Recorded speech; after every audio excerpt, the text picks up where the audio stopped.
Good morning, good afternoon, good evening. I am Benita and I'm a global trade specialist. I'm a fractional trade advisor now. Nice.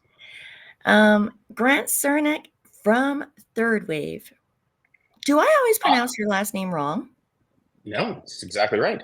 Okay, well, we've been doing this for like 3 months, so I really should have checked Well, you should that. get it right, but I would have, you know me, I would have corrected you Yeah, that's true. were you to have gotten it wrong. Yeah, so hi, Benita.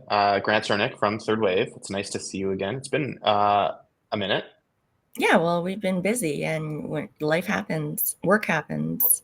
Work happens. Well, and we happen to be in this tumultuous time with sort of like craziness going on, although it really does feel like a lull right now. Do you not find that in this tariff pause, which is only 90 days, which is like nothing really, it feels like nothing's happening?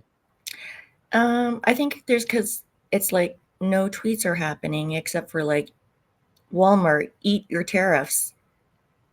But So you could be right. I mean, well, certainly Trump's been out of town for a little while, oh, right? He was doing that Middle East jaunt where he was working on things that were not tariff related, let's say. right. So So that he's that probably distracted. has something to do with it. He was distracted. He probably didn't have his button on the Truth Social, uh, his finger on that button. Mm-hmm. Um, but yeah, all right, what are In we the talking about today? meantime, you've become a published author. That is true. In fairness, I was published before, but now I've got like sort of like a standing column on Supply Chain Digest, Oh my which goodness, that sounds is so fun. very exciting for me because, as you know, I like to write. Mm-hmm. Um, for those of you who don't know, if you follow me on LinkedIn, I post on LinkedIn. I have a newsletter where I try to write. I've got a couple different newsletters, but I try to write reasonably frequently, although I've been failing at that recently, certainly since the last time we spoke, Benita. So I need to get back to that. Um, and yeah, I'm excited. So I have a monthly column at Supply Chain Digest going forward until I don't, I guess. So that's fun. So my first article published a couple weeks last week, May 13th. So what is that? 10 days ago? Oh 9 days wow, ago? Yeah. seems like yesterday. Yeah, right? I know. Um, yeah. Uh, so I mean we could chat about the article. Um, Do you if that's remember a what you top. said? So yeah, I mean, so it really was a discussion around. So here, you know what I'm going to do? You want to share it? I'm going to share my screen, Yep. and there we go. So it's titled "The Real Reason You Can't Get Good Transportation Visibility. It's Not the Ports." So um, if you for third, those that know Third Wave, we deal in two different sort of related disciplines. One is international transportation management, and the other is trade compliance. So this is really more on the international supply chain world, in the transportation world, talking where one of the big challenges that people talk about a lot is I don't have good visibility as to where my products are, where my shipments are, and so on and so forth. And they always look to the port and why how they don't have visibility through the port, because the port's sort of a big point of friction. But I talk about sort of the challenges that are not the ports, that if the ports were the problem, you would need all these other things solved as well. And so companies have real problems around their ERP, and that they weren't built for transportation or managing products, and TMS is only primarily focused on domestic, and that event data is highly fragmented, and you don't really know what you're doing with those. And so how you get to real visibility, there are a certain set of things here, and um, the TLDR on it is like, yeah, you need Third Wave, but the more fundamental thing is that you need a system to be able to manage your inbound supply chain. And um, most companies don't have that, and so they're managing on spreadsheets and things of that nature, which just is going to preclude you from getting appropriate visibility, and you're always going to have a problem. So anyhow, so that was sort of like my first go at writing and Supply Chain Digest. And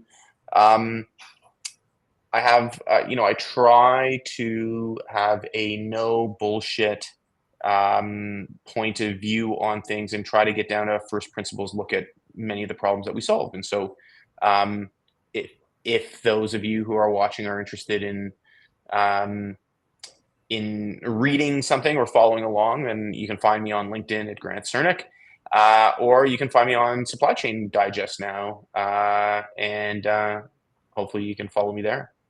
Yeah, no, I like that about you. It's the first thing that stood out is just like Grant Cernick's no BS.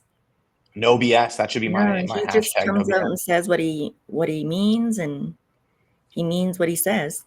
There you go. There you go. So what's doing in your world, Benita? Um, I've been really busy with social media clients. And I mean, some might say that that has nothing to do with trade, but building a brand voice, learning how to sell ideas, growing an audience, and understanding customer and client needs are all skills that you need if you're about to either sell or market compliance or any other topic. Oh, Mm. I can't sort of suggest that to be more important. Like that is certainly a skill set. I mean, it's really a skill set that many people in trade compliance just don't have, and it's one of the reasons why they fail at being able to persuade their organization that they need more investment, whether that's on the technology side or more people or Yeah, whatever. Is that like they can't sell the story, right? right. Because their struggle is selling it to um, higher, like senior leadership. You know, Hmm. for years we've been talking about how trade compliance never gets a seat at the table. Why is that? Hmm. Well, perhaps it's because we can't tell a story. We can't sell it. And you know, it's kind of sad. Like you and I know this, that it's really sad if you can't sell compliance to a company. A company doesn't just innately understand that trade compliance is critical to their competitive advantage Hmm. if if they're importers or exporters, right? Absolutely. Well, I mean, it's actually worse than that, right? Because if let's look at today. So you said historically, trade compliance has never had a seat at the table. Okay. Well, Mhm. in today's world, let's say since February 2nd, trade compliance does have a seat at the table, right? And Right. still, trade compliance professionals are, at least in my experience, still unable to convince their leadership that there needs to Yes. be investment in the place. So, like, what's that about, right? I Okay, mean, basically, it so comes down to not being able to tell yeah, an well, I can appropriate hear the story. story. I can hear what senior leadership is saying. Show me the ROI. Well, Show me the ROI.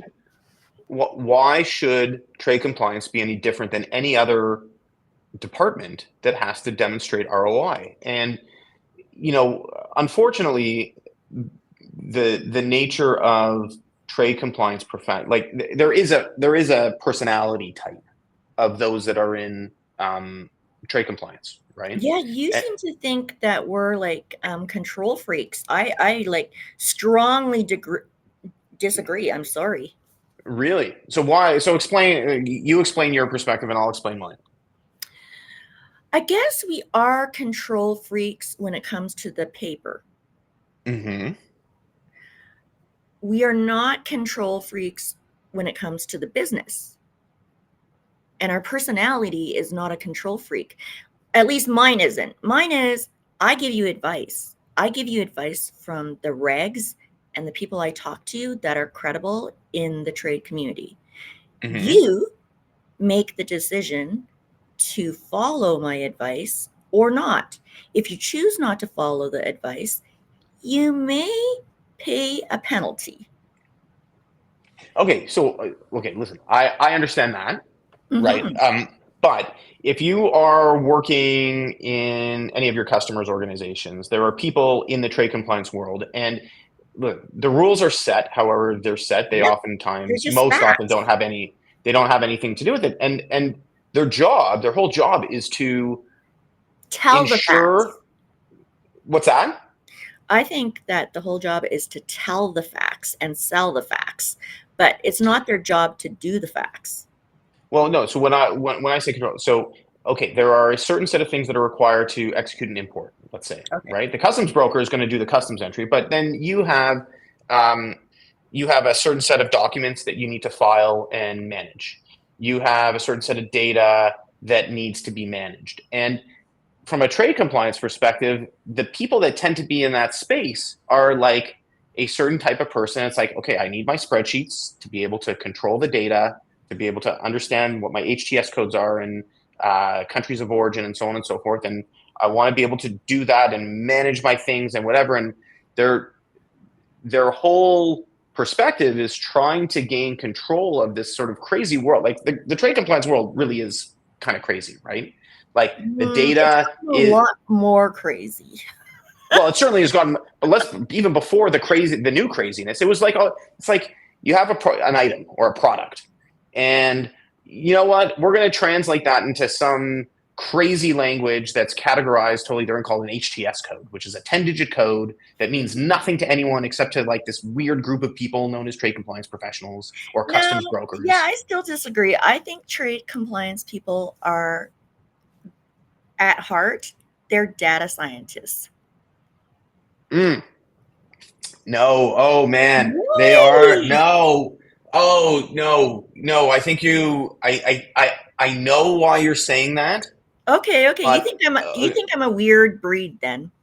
no, no, no. No. Or I think you're. do I fall into your category of control freaks? I don't know that you do, but you like your primary function is an advisor, right? And so you're not the one that, I mean, you've done this before, I know, but you're not the one that is managing the spreadsheets and worried about giving somebody access or sharing a spreadsheet because they might change the data, which will have No, consequences. no. I guess, yeah, no, you can, you know what? I guess you're talking about um leadership styles. No, but it's not even leadership. It's like, okay, I need to share. Okay, so I have a job. I have a spreadsheet. Let's imagine that it's a really simple spreadsheet. It's got products and it's got HTS codes on it. That's all it has on it. Two columns.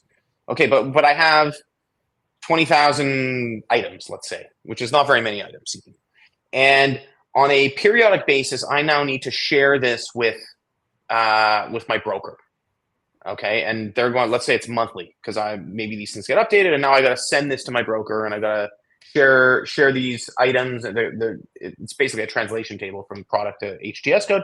I got to share this with my broker, and it's like, and I have a problem. How do I know they're using the most up to date version of the spreadsheet that I keep Yeah, on sending okay. them? So, first of all, in an ideal world, in like my world, it's not a spreadsheet. Okay, in my world, it wouldn't be, it would be third wave, Right. but okay, okay, Right? so So, like, in my world, it's not a spreadsheet, and I have, you know, like, to support your facts, I have worked with, trade compliance managers that run everything in a spreadsheet, and, like, it's cuckoo. And you're it right, is bonkers. they do exhibit control freak, characteristics, because I remember not being able to work with them well. But They had like, it's like, even if you didn't, like, either you don't sleep at all, right, right. because you just know your data is like totally out of control, Yeah, this or spreadsheet runs you, and the then spreadsheet runs, and you're trying to like, just like, how do I do it? it's And then and so okay, and then you take it a step. it's It's like, okay, ridiculous. fine, like I get it. This is like, this is crazy. I need to get a software to be able to manage this. Right. And So and now those are the now trade you go. compliance people that are your target market, I think. Well, okay, so I mean, we'll get into some. We were talking offline a little bit before about selling and how do you sell certain set of things, and I Mm. want to talk about this. So yeah, so okay, so So if you live in this, my target yeah, market yeah, is the people who already have their data in control. They know where their data is. mm-hmm, Now they need a trade compliance professional with domain expertise to mm-hmm, speak to their IT developers and build the regulations and the control mechanisms that you need in compliance inside of the ERP or inside of the software that you're using so that everybody can have like the single source of truth at any given time. So whether that be a software provider and you integrate it and implement it into a company and it speaks to their like operations and sales and whatever, or it be like an ERP. So there's a story. Well, I told it the other day because something came up. There's this story where I was at a chemical company for 10 years. And then 9/11 happened. So they're like, oh gosh, we need someone on the inside, like not the brokers and not the freight forwarders. We need someone on the inside so that if like a 9/11 thing happens or a crisis happens at the border, we're going to have like, um, we're going to have like a liaison that's speaking to like customs officers or government relations people or people in government that can give us like access because we're legitimate traders. We're not terrorists, right? So mm-hmm. during something like that and the borders are shut down, we need two-way access. We still need two-way access. Business needs to go on because we're losing like $20 million a day. So they started to grow me. So for 5 years, I grew under this, I call him my Miyagi. He'd been in customs compliance for 30 years. He's managed like 30 people, and then he was just about to retire. So he was managing me, just me. And I was to become his successor. And then I said, well, I learned for a year, and then I was like, we need a ERP. We need to open up GTM in SAP. And of course, everybody laughed because they're like, yeah, I don't have $10 million. Do you? And I'm like, no. Okay, so it's a money thing. And so I started to go to SAP demos and go to GTM demos and listen to the Deloittes and the KPMGs about it. And then I started to build relationships in IT. And through that, we opened up our own in-house GTM. So we started with HS classifications. We started with Incoterms. We started with um, country of origin controls. Like if a buyer clicks, I don't know, Syria or Libya, Mm-hmm. bang, red flag, right? So Mm-hmm. we started to build the controls in there. But an oil and gas company came hunting for me because there's not very many people that have like a US CCS and a Canadian CCS and can handle multinational non-resident importers into the US and Canada. Mm-hmm. And it's not going to be your broker, right? Your broker is usually centered on one geographic area. Sure. So my thing is, I'd like I like to think that my clients already understand the importance of trade, and even further than that, understand how it can be a competitive advantage when you Mm-hmm. have a developed, sophisticated, robust trade compliance system. Unfortunately, the only companies that know this are the ones that have been heavily audited and fined. Yeah, well, I mean, sure, like, well, let's put it this way. Probably the Fortune 500 companies sort of have a pretty good handle on sort of the trade risk that exists, and that might include having a system of consequence. Um, but it's, it really is, there's this massive world between, the Fortune 500 or even Fortune 1000, if you want to give the Fortune 1000 their due, Fortune 1001 to 5000, let's say, which are still multi-billion dollar companies.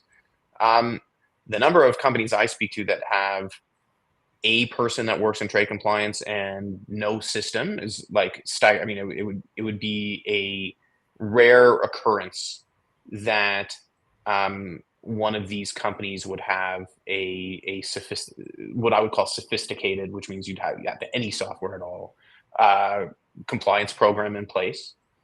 Um, and the fact of the matter is because the organization writ large doesn't see how or why trade compliance possibly could be a competitive advantage for them.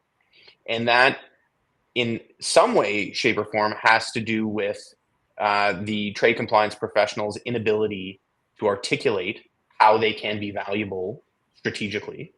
And it isn't always obvious that you can, right? Like, listen, if the goal is to, or if the best you can do from a trade compliance perspective is to ensure that your customs entries are filed correctly with the right data, where's the advantage? Like, what is it about that makes that gives you So a competitive advantage? I think that you have to, as like a trade compliance manager or professional, you have to understand that your job is not to make sure the paperwork is all there and complete and everything. The job is to manage and find a broker that does it and then manage that relationship and impart like the needs and like almost like you are mentoring your broker on or your freight forwarders how to serve your company. Yeah, but I would say, okay, but Benita, here's the problem with that, right? And where probably Yeah, no, if you're I only I, one I disagree. person, that doesn't happen. Well, no, but even let's say you were five people, and okay, so you're going to mentor your broker, and so the broker is going to do a slightly better job filing your entries. They're already filing their entries anyway. If that, like, Mhm. if this is about broker management, nobody cares, right? You can't walk into your CEO's office and say, "Hey, boss, listen, I'm really strategic because this. We have a service provider called the customs broker, and the CEO's like, "What the hell are you talking? Like, I don't like. How is this going to help me?" And you're like, okay, I don't like the customs broker is really important to us. Let me explain to you why the customs broker is really important. I need to explain to you the regulations Don't and our care. obligations and all this. They don't care, They don't right? care. You're going to pay.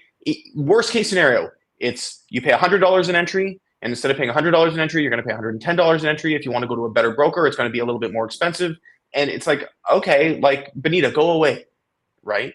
That's not that is not strategic for your organization, right? What's strategic for an organization and why the boss would care would be something like, and this is obviously extreme, but it's recent. It's like, oh yeah, you know what we're gonna do? We being me, Donald Trump, the president, I'm gonna slap 145% tariff on goods from China, and like our whole supply chain is built around China, and it's like, oh shit, I'm the CEO now, and it's like, what are we gonna do? Because I don't know, and like This I is truly don't good. know. This is good, Grant, because now we're going to talk about tactically, like drop the strategy, tactically, what would I do in that situation? What would you do? Like I'm going to go first, put myself out there and be vulnerable. I'm going to scrape my data, get my data out from like the system, whatever it may be. It could be like BW in SAP. It could be B3 entries from the broker for a certain period of time, like samples. And I'm going to go to the CEO, or I'm going to push this up the flagpole and say, these are the amounts of duty we paid before. These are the amounts of duty we're paying now. And then list 3 solutions. One of them may be get a software provider that automates it. And then I can catch the one-offs that save us money, right? Because if you don't have time, you're not going to be able to find those one-offs that you're like, ooh, we shouldn't have been paying duty there and getting the refunds, right? 2, hire another resource.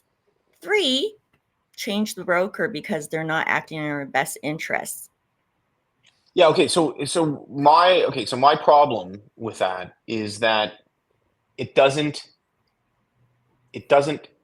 help an overarching thing. Like, listen, I get the idea of pulling data. Like, what is our exposure? That's a question that's going to be asked, right? What's our exposure, right? But imagine we're, the 145. If our entire supply chain is built around China and 145% tariffs on China, there's you can pull all the reports you want. You know what the answer is. It's going to go up 145%. We can't afford it, and likely we're going out of business unless we figure out some products. You got to be savvy enough. Yeah. Except if you're fully there and there's nowhere to go because or at least nowhere to go fast enough to make a difference, then you are kind of screwed. Or you need a plan. You need to brainstorm how we're going to dig ourselves out of this mess.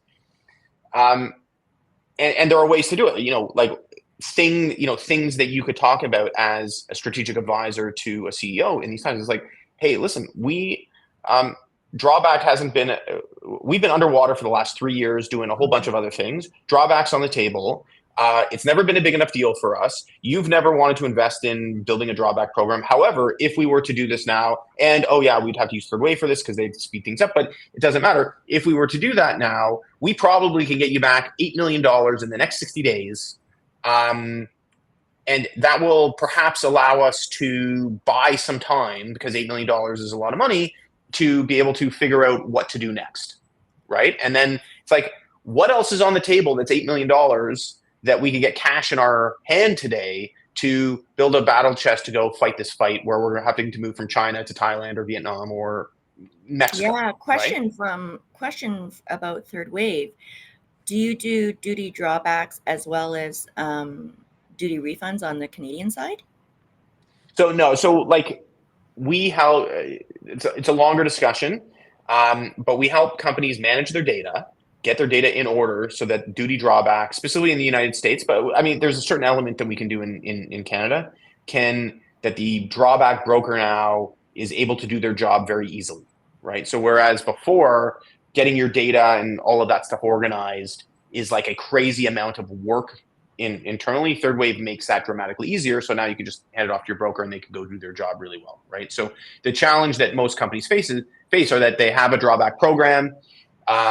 Maybe they're getting $1 million or $1.5 million back. And it's like, shit, if I can just expand to this other division or broaden it from just the J2 to a substitution drawback to a manufacturing drawback, we know that there's way more money on the table, but I can't possibly get all this data together. I'm the linchpin on this whole thing. Right. And I don't have the time. I don't have the resources, right? So third wave can help with that, right? That's really the problem that third wave solves.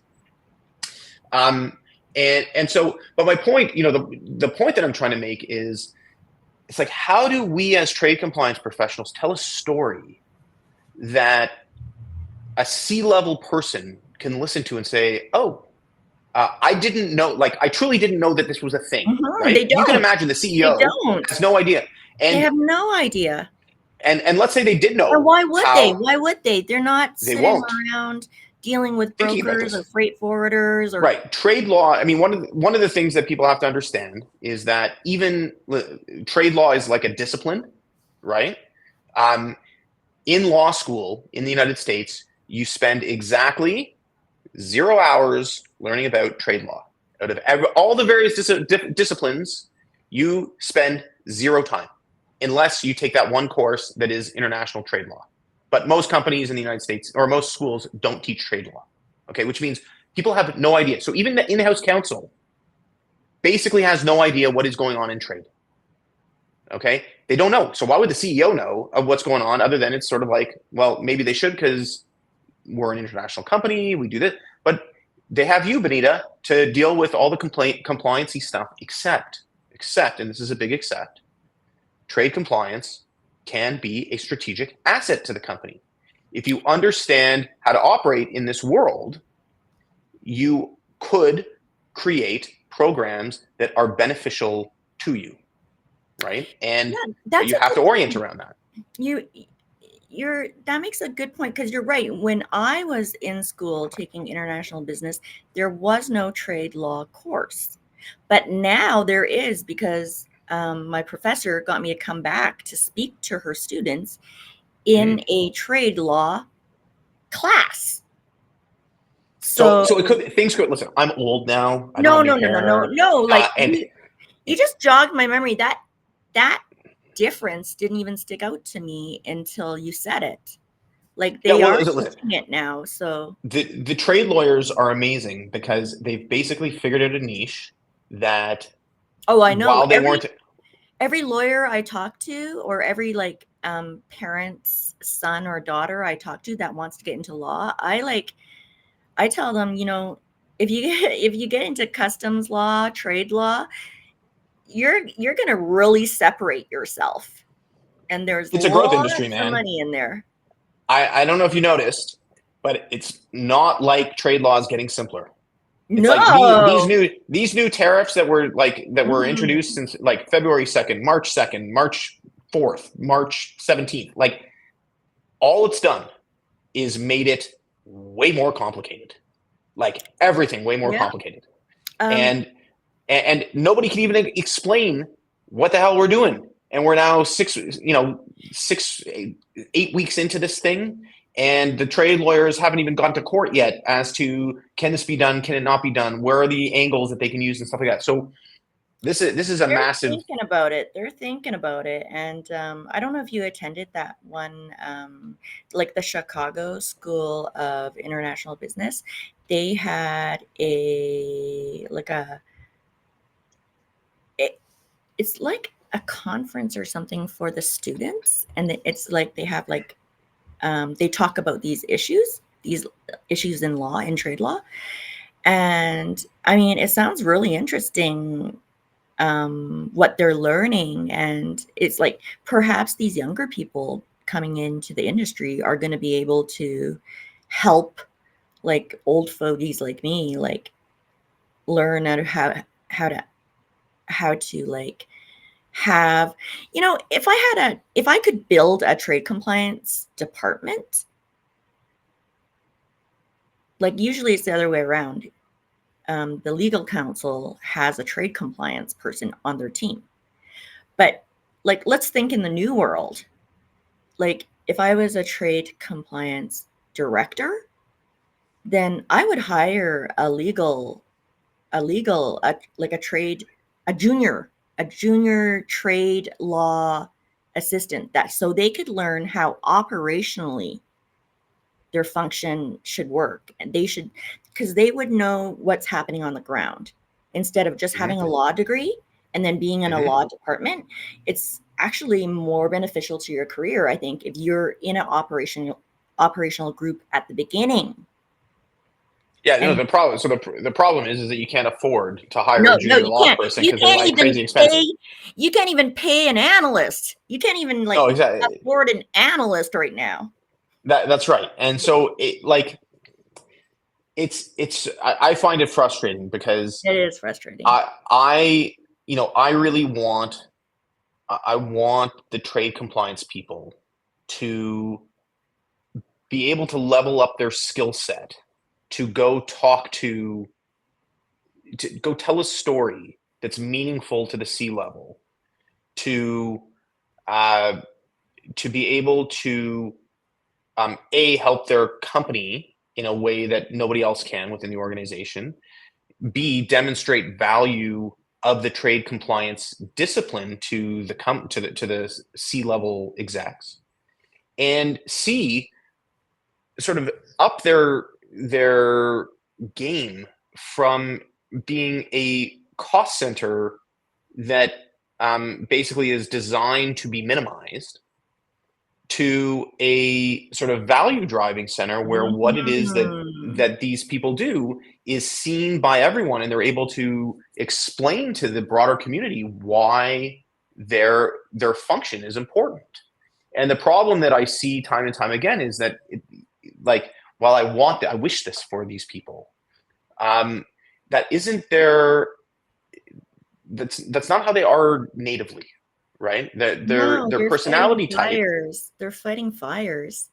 they're fighting fires, they're focused on the detail, they're trying to keep the ship afloat and just keep the goods moving.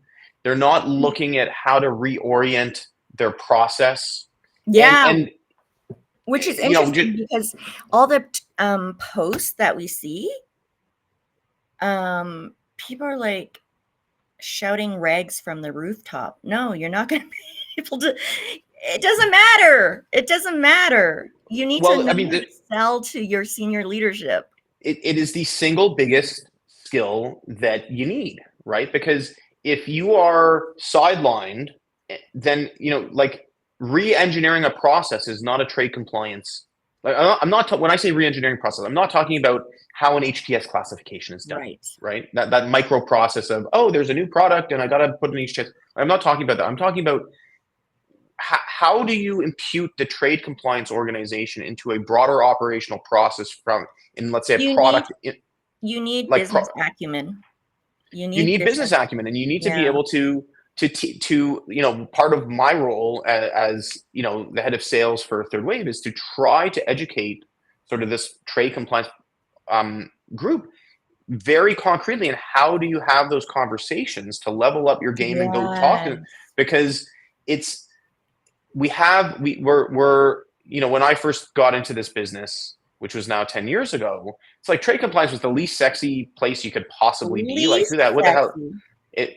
And today, it's like you now have a seat at the table, and you now can tell a story. If only you could tell a story, right? And If only you could because, tell a story. yeah, and so you have to really think about what is the story you want to tell.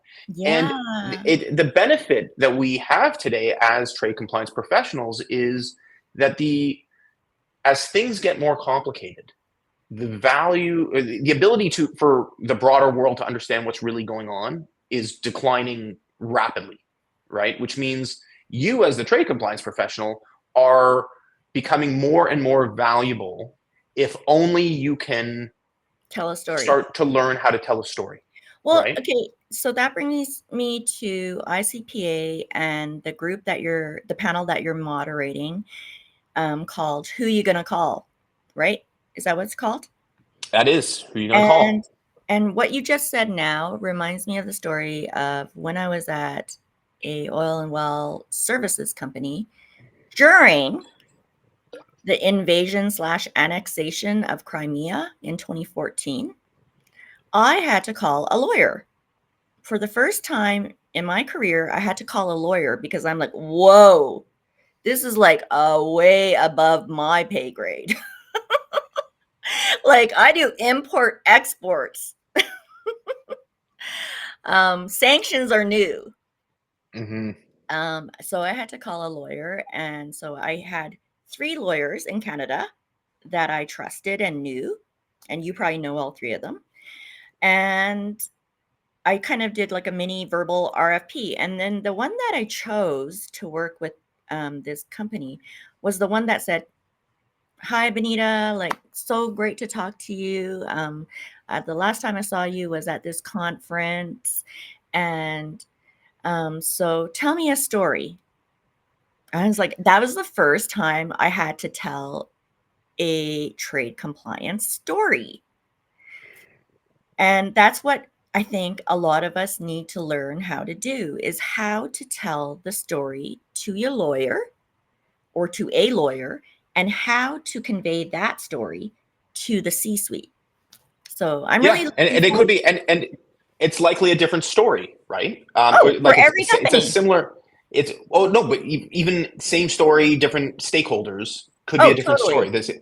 Right? So you don't have to explain the at a level of detail No. necessarily to a compliance, like a trade lawyer, but you might to a C-suite, or it could be totally backwards. Maybe the trade lawyer cares about all the detail because the detail matters because they have to figure it out. Whereas the C-level person just has to understand conceptually what it is that you're talking about, what the consequences are, where the risk is, and if a decision has to be made, where the decision point is to make a risk-adjusted decision on a certain thing, right? Whatever the element happens to be, right? It's a great story, and so Yeah, this know your audience, right? that's right. And so, for those of you who don't know, ICPA is the International Compliance Professionals Association.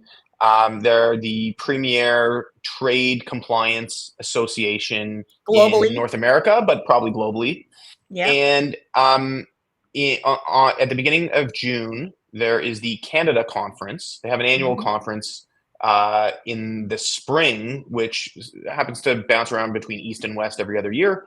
And there are about 1,000 people that attend that one. This one's a little bit smaller. It's focused on Canada or Canada-U.S. trade. It typically happens in Toronto. Both With you a and I are on sprinkling of Mexico.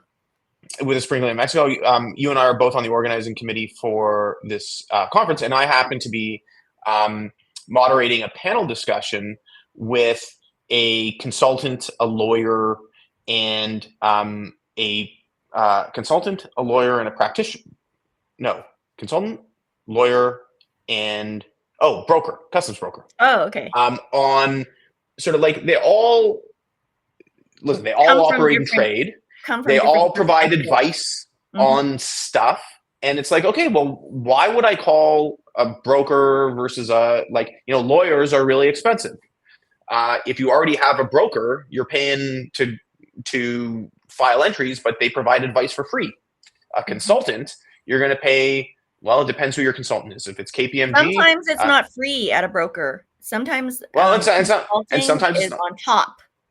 That's right. So anyhow, why would you call somebody like they overlap a lot, right? In the Mhm. function, the advice, whatever. And so why would you call one versus the other? And so this panel is going to be a discussion on how these three sort of models of whatever see themselves and what kinds of problems you should call them for and whatever. And so I'm really excited about it because I think it's going to Yeah, be an no, I'm interesting excited about attending it. I can't um, wait. yeah, the discussion should be good, and I'm curious as to where the overlap is and where it isn't, right? And there are some things that really you want to call one versus the other, and some you can call all three of them, and they'll give you sort of different perspectives on the same issue. So that'll And be one plug I need to make about ICPA as well is Elizabeth Sherrill, who is like the organizer. She's a CED, and she's going to be coming to Global Trade Cafe, which is a virtual networking event. So it's like this: me and Grant can do two-way talking. It's not just like us talking at you and you having to type your comments. It's like you turn on your camera and you're meeting other people live. So Elizabeth's going to be there and she's going to be dropping discounts. So if you wanted to go to ICPA Canada, but you couldn't make it because your manager was like, hell no, nobody's traveling, come to the Global Trade Cafe. You may get a discount that would make it worth your while, virtually or in person. that's right. Well, listen, this might be a good time Yep. to say goodbye. Until next time. Yeah, no, the next time I'm going to see you in person. Indeed. I mean, we're a week away, right? Almost a week away. A little bit less than a Yeah. week away. A little bit more, sorry, than a week away. But yeah. Imagine So that. I like just like stalked you on social media and followed you to all conferences and like learned from you and what you yeah, post. yeah. And then now we I like, should I should go opposite. I should be you're all over the place and dropping knowledge bombs and stuff like that. So no, uh no, I'm glad. Yeah, we have a mutual respect for each other and we learn from each other. So I'm happy to have collaborated on this unscripted. And of course, it's very raw and it'll get better as we go on, I'm sure. absolutely it will. Well, Benita, we're gonna see you next week. Hmm. Fly safely. Oh, And I love your hat. I think it's amazing. And we Yeah. will we'll Do you talk want to you it? soon. No, it looks good on you. Because I think I want a blue one or a red one now. Hey man, you can accessorize. You can every day a different hat. That's okay. That's like that could be your thing. Yeah, this could be my thing on Unscripted. That's right. New hat it could get expensive, but new No, hat not a every two new weeks. hat, just like this hat. Oh, that hat. Oh yeah, certainly that could be your thing. Yeah. All Okay. right. See you next week. And don't be surprised if I'm sick, because for some reason I always Oh get sick no. when I fly to Toronto. Oh no. Well, stay away from me. Yeah. We'll talk. We'll talk via Zoom. I'll just see you on the stage. I'll Oh, sit there you at go. the All right. back. Sit at the back. Bring a box of Kleenex. All right. That's We'll right. see you, Benita. Peace. Bye. Bye bye.